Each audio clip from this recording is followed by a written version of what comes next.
It has been a month since the ceasefire deal between Israel and Hezbollah in Lebanon has brought relative calm to northern Israel. But the road to recovery is long. Tens of thousands have been displaced due to Hezbollah's rocket attacks launched in October of last year. NewsHour producer Karl Bostic traveled to Metula and Kiryat Shmona in northern Israel, along the border with Lebanon, to meet families who finally got to visit their homes destroyed by 14 months of war. Jeffery Brown has the story.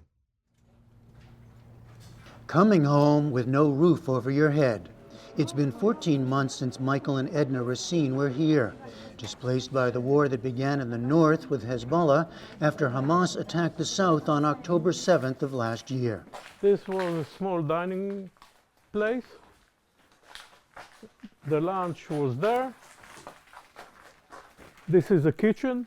There's a lot to do, and volunteers from across Israel are pitching in.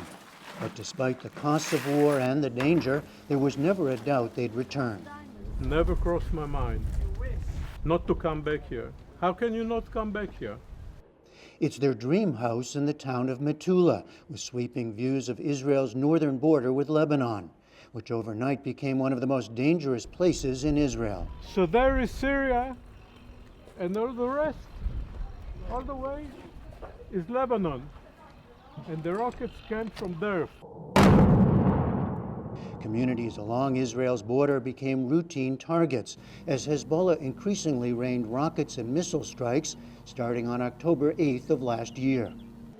Metula's population of just over 2,000 was ordered by the Israeli government to evacuate. In all, more than 65,000 people have been displaced for the past 14 months. Michael left with his family for central Israel. Their home was abandoned and then, in less than a minute last April, destroyed. The mayor of the village called me to tell me that our house was gone. 4 anti-tank missiles, Kornet they are called, Russian missiles, hit the house within 1 minute, one after the other. It's not an isolated story. For Nofar Raz and her 3 daughters, their home away from home for more than a year has been a hotel in Tel Aviv. They share a room, even the same bed, after being forced to evacuate Kiryat Shmona, Israel's largest town in the north. NewsHour's Nick Schifrin met Nofar in Tel Aviv in October. We felt like we were being kicked out of our own home, and you come to a place where there is nothing. I can't be in my home, I can't be with my husband, and my sister was drafted as well. Her husband, Shalev, was called up for active military duty the day after the October 7 Hamas attack. He's back now, and they're together again for the first time in more than a year. But driving home, returning to Kiryat Shmona, means continued uncertainty. The ceasefire offers a visit, but so far that's all. And it was an emotional moment for 10-year-old Ariel. Excitement followed by tears and joy. NewsHour producer Karl Bostic met them earlier this month. Do they understand what happened? Yeah. What do you tell them?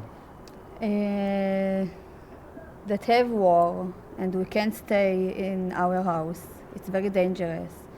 They understand. Before the ceasefire, Kiryat Shmona was hit more than 300 times. As recently as September, a rocket strike just missed hitting Nofar and Shalev's house. Any day it can ignite in this area. My daughter could be playing over here and a rocket could fall on her.